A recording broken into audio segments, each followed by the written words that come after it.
오늘 말씀의 제목이 누구의 것인가? 말씀을 들으면서 나는 누구의 것이고, 내 통장에 있는 잔고는 누구의 것이고, 내 인생의 능력은 누구의 것인가? 이 단순한 질문 앞에 명쾌한 답을 하는 은혜의 시간 될 줄로 믿습니다. 본문의 말씀의 배경은 바리새인과 헤롯 당이 작당을 하고 예수님을 찾아왔어요. 작당을 했습니다. 이 작당하는 사람들은 어떤 인생을 살았을까요? 바리새인들은 유대 사회의 종교 지도자입니다. 말씀 좀 알아요. 잘 알아요. 영향력도 있습니다. 이 바리새인들은 정치적으로 보면 로마의 통치에 대해서 반대하는 반로마 성향의 사람들이에요. 반면에 헤롯 당은 어떤 인생을 살았을까요? 헤롯 당은 바리새인들과는 정반대의 인생길을 걷고 있습니다. 로마의 통치에 대해서 적극 지지하고 찬성하는 친로마 성향의 사람들입니다. 우리의 역사로, 조선의 역사로 하면 친일파예요. 바리새인들은 로마가 너무 싫어요. 손을 잡을 수 없는 이 두 그룹의 사람들이 어쩐 일로 해서 손을 잡고 모의를 하고 작당을 했어요. 어제의 적이 오늘의 동지가 된 것입니다. 이 바리새인과 헤롯 당의 사람들이 이 손을 잡은 이유가 있다면 무엇일까요? 단 하나입니다. 말씀에 기록되어 있는 것처럼 예수님을 책잡기 위해서, 예수님을 함정에 빠뜨리고 곤란하게 만들고 예수님을 비판거리로 만들기 위해서 지금 작당을 하고 있는 거예요. 이들이 예수님을 찾아와서 아주 애매한 질문을 합니다. 진퇴양난의 질문이에요. 가이사에게 세금을 바치는 것이 옳습니까? 옳지 않습니까? 세금을 바쳐야 됩니까? 바치지 말아야 됩니까? 우리 역사로 하면 일제강점기 때 수탈의 시대 가운데 일본이 막 그냥 뺏어갈 때 줘야 됩니까? 말아야 됩니까? 어려운 질문이죠.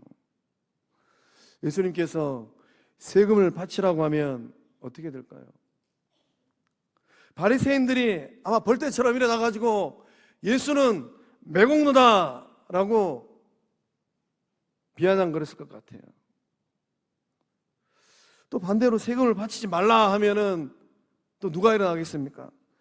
헤롯 당들이 또 벌떼처럼 일어나가지고 예수는 반역자다, 로마에 대해서 적대시하고 있다, 이 로마 당국에 고발하면 우리 예수님이 여간 어려운 게 아니에요. 곤란한 일을 또 당해야만 합니다. 끌려가기도 하고 잡혀가기도 하고. 누가 봐도 이 질문은 외통수예요. 빠져나갈 방도가 보이지 않습니다. 우리 예수님께서 막다른 길에 지금 봉착해 있는 상황이 본문의 말씀입니다. 예수님은 질문하는 이 바리새인들과 헤롯 당 사람들의 속을 훤히 들여다보고 계셨어요.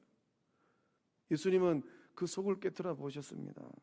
그 속내를 정확하게 아셨어요. 예수님을 올무와 함정에 빠뜨리라는 이 사악한 시험이요, 사탄의 계략이라는 것을 우리 주님이 정확하게 아셨어요. 주님 말씀하십니다. 데나리온 하나를 가져다가 내게 보이라. 이 데나리온은 은으로 만든 로마 시대의 동전입니다. 우리 어떻게 생겼는지 이 동전을 한번 보겠습니다. 이렇게 생겼어요. 이 데나리온은, 이 은으로 만든 이 데나리온은 2000년 전 노동자의 하루 품삯이라고 해요. 오늘 이 시대로 하면은 기술이 좀 있는 노동자들은 임금이 일당이 한 40만 원 정도, 기술이 없는 분은 한 20만 원에서 25만 원 정도, 평균 잡아 한 30만 원 정도가 일당이지 않습니까? 예수님 시대 때 이 데나리온 하나, 은어 하나가 이 오늘날 물가로 하면은 30만 원어치의 이 값어치가 있었다라는 것입니다. 이 데나리온 은하의 앞면에는 로마 황제 가이사의 형상과 얼굴이 새겨져 있어요. 저 얼굴이 로마 황제 가이사의 얼굴이라고 합니다. 이 가이사 얼굴 주변에는 글귀가 있어요. 이 글귀의 뜻은 무엇인가? 카이사르 티베리우스, 신성한 아우구스투스의 존엄한 아들이란 뜻이에요. 저 동전 하나가 이 가이사를 신의 자리로 올려버린 겁니다. 이 데나리온 하나를 보시고 예수님께서 아주 명쾌한 답변을 하셨어요. 우리 16절과 17절의 말씀 함께 읽어보겠습니다. 가져왔거늘 예수께서 이르시되 이 형상과 이 글이 누구의 것이냐 이르되 가이사의 것이니이다. 이에 예수께서 이르시되 가이사의 것은 가이사에게 하나님의 것은 하나님께 바치라 하시니 그들이 예수께 대하여 매우 놀랍게 여기더라. 아멘. 예수님께서 질문을 합니다. 이 형상과 이 글이 누구의 것이냐? 예수님은 누구의 소유인가를 질문했어요. 뜻밖의 질문이 딱 나오니까 이 바리새인과 헤롯 당들이 상당히 당황했을 것 같습니다. 예수님께서 말씀하시기를 뱀처럼 지혜롭고 비둘기처럼 순결하라. 우리가 예수님을 믿고 따라갈 때 예수님의 이 지혜를 내 지혜로 만들어야 돼요. 이 지혜가 있어야지 세상을 헤쳐나갈 수 있습니다. 예수님은 그 소유주에게 이 데나리온을 돌려줘야 된다라고 말씀하십니다. 문제의 핵심을 바꾸셨어요. 바리새인들과 헤롯 당은 예수님을 함정에 빠뜨리기 위해서 정치적인 이슈를 가지고 왔습니다. 근데 우리 주님은 이 정치적인 문제를 소유권의 문제로 바꿔버리셨어요. 놀랍지 않으세요? 예수님은 가이사의 것은 가이사에게, 하나님 것은 하나님께 바치라라고 말씀하셨어요. 바치다. 헬라어로 보면은 아포도테라는 단어로 기록되어 있습니다. 이 바치다라는 이 말씀의 의미는 무엇일까요? 어떤 사람에게 진 빚을 갚으라라는 뜻이에요. 하나님에게 빚진 것이 있으면 하나님께 그 빚을 갚는 것이고, 가이사에게 빚진 것이 있으면 가이사에게 그 빚을 갚으라라는 말씀입니다. 이 예수의 말씀은 오늘 이 시대를 살아가는 우리가 마음 가운데 반드시 새겨야 될 말씀입니다. 오늘 예배 자리에 나오신 성도님들은 인생길을 걸어가고 믿음의 길을 걸어가면서 어떤 빚을 지고 있으며 어떻게 갚고 계실까요? 말하지 않아도 우리는 생명의 주인 되신 하나님 앞에, 그 몸을 십자가에 내어주신 예수님 앞에 큰 빚을 졌어요. 큰 빚입니다. 그리고 함께 믿음의 길을 걸어가는 형제들에게, 자매들에게, 내 이웃들에게 때때로 인생길이 너무 힘들고 어려워서 빚을 질 수도 있어요. 우리는 인생길을 걷고 믿음의 길을 걸어가면서 이 진 빚을 어떻게 갚아야 될까요? 가이사의 것이 있다는 것을 우리는 알아야 됩니다. 예수님께서 말씀하시기를 가이사의 것은 가이사에게, 이게 무슨 의미입니까? 세상을 살아가면서 마땅히 갚아야 될, 감당해야 될 의무를 다하라라고 주님 말씀하시는 겁니다. 가이사에게 세금을 바치는 것은 로마 황제 가이사의 권력을 인정하는 거예요. 우리도 정권이 바뀌게 되면 정권을 잡은 그 대통령의 권력을 바라보면서 잘하면 인정하고 잘못하면 막 투덜거리잖아요. 예수님은 황제 가이사의 권력을 인정해라 라고 말씀하시는 겁니다. 세금 납부의 의무를 다하라 라고 말씀하고 있는 거예요. 성도의 삶은 어떤 삶입니까?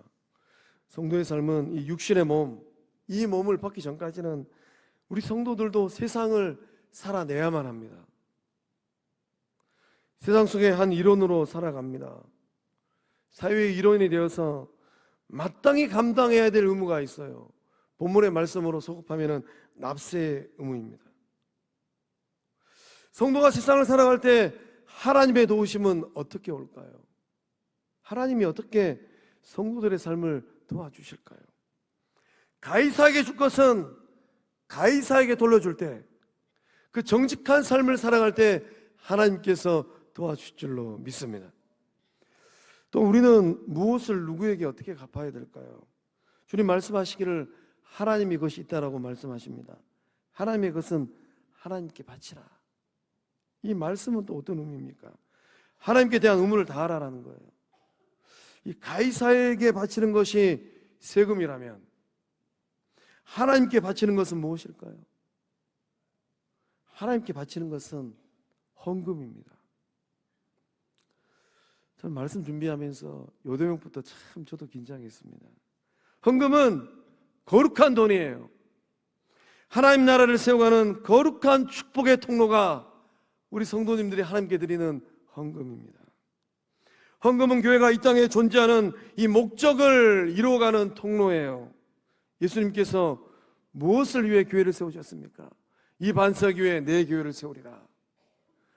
72년 전 1551년 11월 17일 날 북녘 성도와 남녘 성도를 만나게 하셔서 거룩한 빗대라고 거룩합의 성광교회를 세우신 목적이 있다면 어디 있을까요? 예수님께서 이 땅 가운데 교회를 세우신 것은 전도와 선교와 구제를 위함입니다.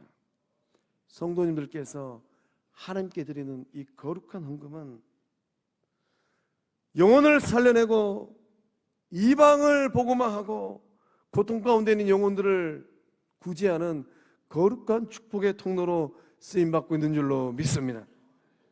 어떻게 하면 하나님의 것을 하나님께 온전히 바칠 수 있을까요? 저는 이 질문 앞에 참 많이 부끄러웠어요. 나는 하나님께 하나님의 것을 온전히 바쳤던가? 우리가 성경을 읽으면 바나바의 길이 있고 아나니아와 삽비라의 길이 있다는 것을 알게 됩니다. 바나바 참 복된 사람이에요. 좋은 집안 출신입니다. 밭을 팔아가지고 초대교회 2000년 전 영적 공동체를 살리기 위해서 땡전 1원 하나 빠뜨리지 않냐고 다 드렸어요. 너무 존귀한 일이죠. 아나니아와 삽비라 땅을 판 것도 참 귀한 일입니다. 땅을 판 값에 절반을 하나님께 드려도 큰 일이에요. 그런데 반은 감추어두고 반만 드렸어요. 하나님은 정확하게 아셨어요. 우리가 믿음의 길을 걸어갈 때 하나님 앞에 온전히 드렸던가, 온전히 바쳤던가. 온전히 바치기 위해서는 내가 누구인가를 알아야 됩니다. 정체성을 분명하게 해야 돼요. 정체성은 변하지 않는 본질적인 성질입니다. 정체성은 변하지 않아요. 정체성은 내가 누구인가를 아는 겁니다. 이 로마 동전, 이 데나리온 하나에는, 이 은화에는 가이사의 형상이 새겨져 있어요. 이 동전은 어디를 가든 가이사의 것입니다. 이 동전이 낡은 동전이든 새 동전이든 이 동전이 흠집이 있든 없든 상관없이 가이사의 것이에요. 이 동전이 접시에 있든 진흙구덩이에 빠져 있든 이것은 가이사의 것입니다. 가이사의 형상이 새겨진 이 데나리온 하나는 어디를 가든 어디에 있든 그 돈의 가치를 내요. 누구의 손에 있든 그 값어치를 합니다. 가이사의 것은 가이사의 형상을 의미합니다. 그렇다면 하나님의 것은 어떤 의미일까요? 하나님의 것은 하나님의 형상이에요. 하나님의 형상은 어디에 새겨져 있을까요? 이 가이사의 것, 가이사의 이 데나리온 하나에 가이사의 형상이 새겨져 있는데 하나님의 형상은 어디에 새겨져 있을까? 여러분 안에 하나님의 형상이 새겨져 있는 줄로 믿습니다. 그네의 말씀이 창세기 1장 27절 말씀에 기록되어 있어요. 함께 읽어보겠습니다. 하나님이 자기 형상 곧 하나님의 형상대로 사람을 창조하시되 남자와 여자를 창조하시고 아멘. 아멘. 하나님은 하나님의 형상대로 사람을 창조하셨습니다. 저 안에, 여러분 안에, 성도님들 안에 하나님의 형상이 아주 또렷하게 새겨져 있는 줄로 믿습니다. 얼굴에 주름이 많아도, 얼굴이 주름이 없어도, 인생살이가 흠집이 많아도, 인생살이에 흠집이 없어도 아무 상관없어요. 하나님은 그 형상을, 그 은화의 가이사의 형상을 새겼던 것처럼 하나님은 그 하나님의 형상을 저와 성도님들 그 안에 새겨놓은 줄로 믿습니다. 하나님께서 그렇게 하나님의 형상을 새겨놓으신 이유가 있다면 무엇일까요? 여러분이 하나님의 것이라는 이 사실을 확인하기 위함입니다. 하나님께서 당신의 형상을 성도님들 안에 새겨놓으셨음을 믿으신 줄로 믿습니다. 여러분이 하나님의 형상이라는 이 자부심, 이 당당한 자부심을 가지시길 바랍니다. 나는 누구인가? 따라합니다. 나는 하나님의 형상이다. 나는 하나님의 형상이다. 한 번 더. 나는 하나님의 형상이다. 이 믿음의 고백이 큰 자부심이고 확실한 믿음 된 줄로 믿습니다. 인생살이가 좀 구겨져도 괜찮아요. 100달러짜리가 좀 구겨진다고 해서 100달러짜리가 아니던가요? 미국 돈 100달러짜리 지폐가 한국에 있던 중동에 있던 전쟁 나고 있는 이스라엘에 있던 하다못해 저 북한 땅에 있던 그 100달러는 100달러짜리예요. 하나님의 형상이 새겨져 있다면 어디에 있든 누구를 만나든 무슨 일을 하든 하나님의 형상으로서의 복된 삶을 살아내실 줄로 믿습니다. 하나님의 것을 하나님께 온전히 바치기 위해서는 나를 이 자리에 두신 목적을 깨달아야 돼요. 하나님의 형상대로 지음 받았음을 고백하는 것, 이것이 믿음입니다. 그렇다면 여러분의 삶을 어디에 투자하실 계획이실까요? 무엇을 위해 살아야 될까요? 하나님이 주신 재물과 능력과 열정을 어디에 써야 될까요? 하나님께서 여러분을 그 자리에 두신 목적이 있다면 무엇이겠습니까? 우리 창세기 2장 15절 말씀 함께 읽어보겠습니다. 여호와 하나님이 그 사람을 이끌어 에덴 동산에 두어 그것을 경작하며 지키게 하시고. 아멘. 하나님께서 그 창조의 날에 아담을 이끌어서 에덴 동산에 두셨습니다. 이 두다라는 단어가 중요해요. 두다라는 말씀의 뜻은 위치하다라는 거예요. 그러니까 쉽게 말하면 하나님이 아담아 여기가 네 자리다라고 말씀하신 겁니다. 무엇 하시려고 아담을 에덴 동산에 두셨을까요? 무엇 하시려고 하나님께서 여러분을 여러분의 일터에 두시고 가정에 두시고 관계에 두시고 거룩한 빛 성광교회에 두셨을까요? 무엇 하시려고? 하나님이 무엇 하시려고 많건 적건 간에 물질을 주시고 능력을 주시고 은사를 주셨을까요? 무엇 하시려고? 믿음은 하나님께서 나를 이 자리에 두심을 고백하는 것입니다. 놀랍지 않으세요? 하나님이 나를 이 자리에 두셨구나. 이것을 고백하는 게 믿음이에요. 무엇 하시려고 두셨습니까? 경작하며 지키기 위하여서. 경작하는 것은 힘써서 봉사하고 섬기는 겁니다. 군림하는 게 아니에요. 아담 씨가 이 에덴 동산을 막 섬기고 봉사합니다. 구슬땀을 흘려요. 그게 경작하는 거예요. 지키는 것은 애정을 가지고 잘 보살피는 겁니다. 저는 말씀 묵상하면서 아담이 에덴 동산에서 뛰어놀고 있는 날짐승들, 들짐승들, 미물들 잘 보살폈을 것 같습니다. 애정을 가지고. 아담을 에덴 동산에 두신 분명한 목적은 보호하는 것, 섬기는 것입니다. 이번 주간에 1박 2일 국내 성지순례를 우리 성도님들과 다녀왔습니다. 이 성지순례 여정 동안에 보호와 이 섬김의 정신을 정확하게 보여주는 이 시대의 에덴 동산을 다녀왔어요. 조선 땅에 에덴 동산이 있었구나 하는 깨달음을 얻었습니다. 어디가 이 땅의 에덴 동산이었을까요? 김제에 있는 금산교회입니다. 금산교회를 보호와 섬김이 있는 에덴 동산으로 만들기 위하여서 인생을 헌신한 사람이 계세요. 그분은 누구일까요? 이 김제에서 이 마방을 운영하면서 많은 돈을 벌었던 김제의 부자요 양반이었던 조덕삼 씨입니다. 덕삼 씨. 한자를 잘 못 봤는데 아마 덕이 3개이지 않을까. 덕이 하나만 돼도 어마어마한 삶인데 그 아버지가 아들을 놓고 너 이름은 덕삼이다. 덕이 3개다. 제 생각입니다. 한자를 아직 못 봤어요. 이 조덕삼 씨가 이 선교사 데이트 선교사를 만나서 전도를 받았어요.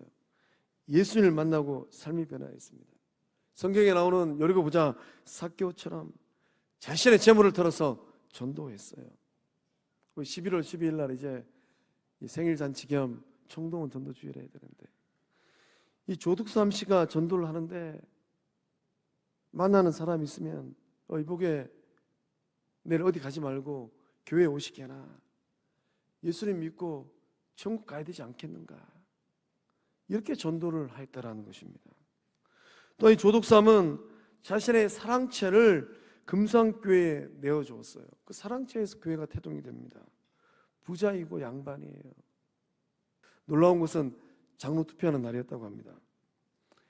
이 이자익과 이 조독삼, 이자익은 부자의 양반인 이 마방을 운영하는 이 조독삼, 그 마방에서 일을 하는 머슴이에요. 머슴.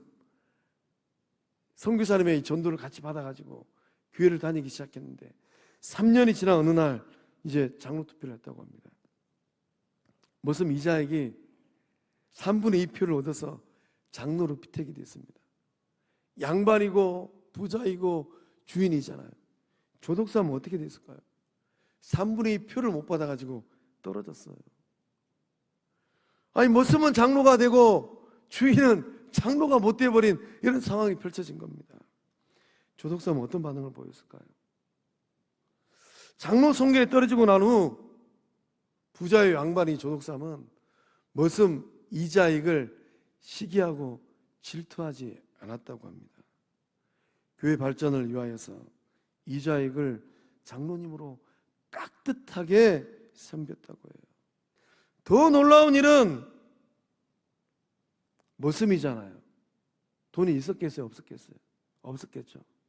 선교사님이 이자익을 보니까 믿음이 너무 좋아요. 이자익 학교를 안 다녀본 사람입니다. 머슴 살해하고 있는데 학교 갈 형편이 됐겠습니까? 선교사님이 이자익을 평양신학교를 보내야 되겠다, 신학교를 보내서 목사를 만들어야 되겠다, 이 이자익을 평양신학교를 보냈어요. 누가 뒤에서 후원했을까요? 누가 뒤에서 학비를 내고 누가 뒤에서 믿음의 길을 잘 걸어가도록 후원했겠습니까? 조독삼이에요. 독이 세 개인 사람, 조독삼. 조독삼은 이자익이 마음껏 평양신학교를 다니고 목사가 되어서 한국교회를 섬기도록 뒤에서 추춧돌이 되었습니다. 놀랍지 않으세요? 한 사람의 헌신이 이렇게 아름다운 교회 역사를 만들어냈습니다. 이 조독삼 장로님과 이자익 목사님의 이야기는 한국교회를 섬기는 영적 리더들이 뼛속까지 새겨야 될 하나님의 말씀이에요. 가서 보니까 외형적으로 하면, 또 교인수로 하면 우리 영적 공동체는 엄청 큰 교회예요. 엄청 큰 교회입니다.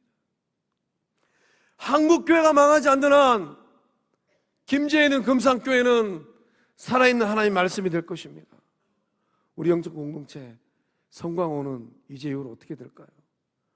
거룩한 빛 성광교회가 주님 오시는 그날까지 쓰임받기를 새벽마다 성도들이 기도하고 있는데, 성광교회는 믿음의 길을 걸어가고 한국교회 역사를 써가면서 성광교회는 어떤 역사를 써내려갈까요? 조독삼 장로는 하나님의 것을 하나님께 바쳤습니다. 황무지 같은 조선 땅에 찬란한 복음의 꽃을 피운 작은 예수로 살았습니다. 사랑하는 성광의 성도 여러분, 하나님의 것을 하나님께 드리시기를 축복합니다. 그것이 물질이든 관계든 은사든 직분이든 하나님의 몫은 하나님께 드려야 돼요. 하나님의 것을 하나님께 바치는 거룩하고 숭고한 주의 백성들, 거룩한 빛 성광교회 될 줄로 믿습니다.